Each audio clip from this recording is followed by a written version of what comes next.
शिमोगा जिला कांग्रेस सदर के इंतखाब को लेकर शिमोगा जिला कांग्रेस में जारी अंदरूनी इख्तिलाफात अब खुलकर सामने आने लगे हैं।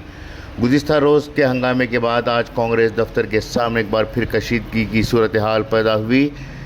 साउथ ब्लॉक कांग्रेस के सदर कलीम पाशा के साथ मुबैना तौर पर हमले की कोशिश और इसके बाद रंगेगौड़ा के हामियों के धरने ने पार्टी के अंदरूनी इख्तिलाफात को मज़ीद नुमायां कर दिया है।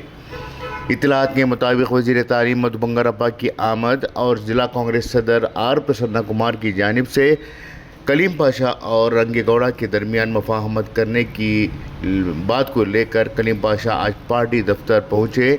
इस दौरान जैसे ही वो अपनी गाड़ी से उतरने की पहल की, इसी दौरान रंगेगौड़ा के हामियों ने इनके साथ बहस व तकरार शुरू कर दी और मुबैना तौर पर इन पर हमले की कोशिश भी की गई है।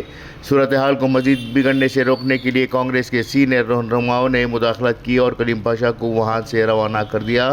वाक़या की इत्तला मिलते ही जयनगर पुलिस भी वहां पर पहुंची और हालात का जायज़ा लेते हुए एहतियाती इक़दाम किए। इस वाक़े के बाद कलीम पाशा ने पुलिस थाने में शिकायत दर्ज करवाने की पहल भी की है। इस पेशरफ्त के बाद मामला महज पार्टी के अंदरूनी इख्तिलाफात तक महदूद नहीं रहा, बल्कि क़ानूनी सतह पर भी पहुंचता दिखाई दे रहा है।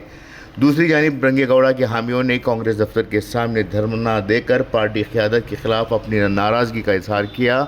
इनका कहना था कि पार्टी के लिए बरसों से मेहनत और वफादारी के साथ काम करने वाले कारकुनों और रहनुमाओं को मुनासिब मुकाम और तरजीह देनी चाहिए। यहाँ सवाल ये उठ रहा है कि अगर पार्टी के अंदर ही एक मुस्लिम रहनुमा साउथ ब्लॉक कांग्रेस के सदर कलीम पाशा पर मुबैना हमले की कोशिश की गई है, तो क्या पार्टी की क़यादत की जिम्मेदारी नहीं बनती कि वो उन्हें मुकम्मल तहफ़्फ़ुज़ फराहम करे? अगर कांग्रेस क़यादत वाकई कलीम पाशा और रंगेगौड़ा के दरमियान मुफाहमत कराने की कोशिश कर रही थी, तो एक अहम सवाल ये भी है कि रंगेगौड़ा के साथ मौजूद अफराद को मौके पर से हटाने की कोशिश क्यों नहीं की गई? जब पहले से कशीदगी का माहौल मौजूद था, तो फिर ऐसे अफराद को वहाँ मौजूद रहने की इजाज़त क्यों दी गई?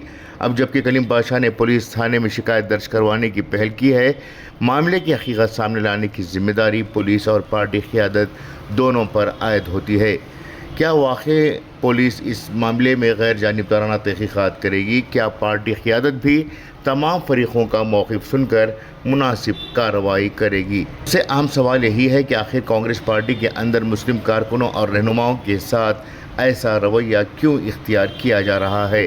क्या मुस्लिम रहनुमाओं को सिर्फ इंतखाबात के दौरान नुमाइंदगी और वोटों के लिए अहमियत दी जाती है, या पार्टी के अंदर इनके सियासी वक़ार, तहफ़्फ़ुज़ और फ़ैसला साजी में हकीकी शराकत को भी यकीनी बनाया जाएगा? ये तनाज़ा सिर्फ कांग्रेस सदर के इंतखाब तक महदूद नहीं रहा, मामला पार्टी के अंदर जमहूरियत, कारकुनों की वफ़ादारी, मुस्लिम नुमाइंदगी और क़यादत की संजीदगी से जुड़ा हुआ है।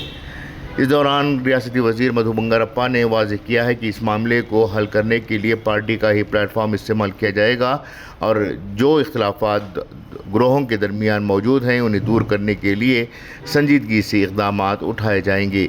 ब्यूरो रिपोर्ट, इनकलाब न्यूज़, शिमोगा।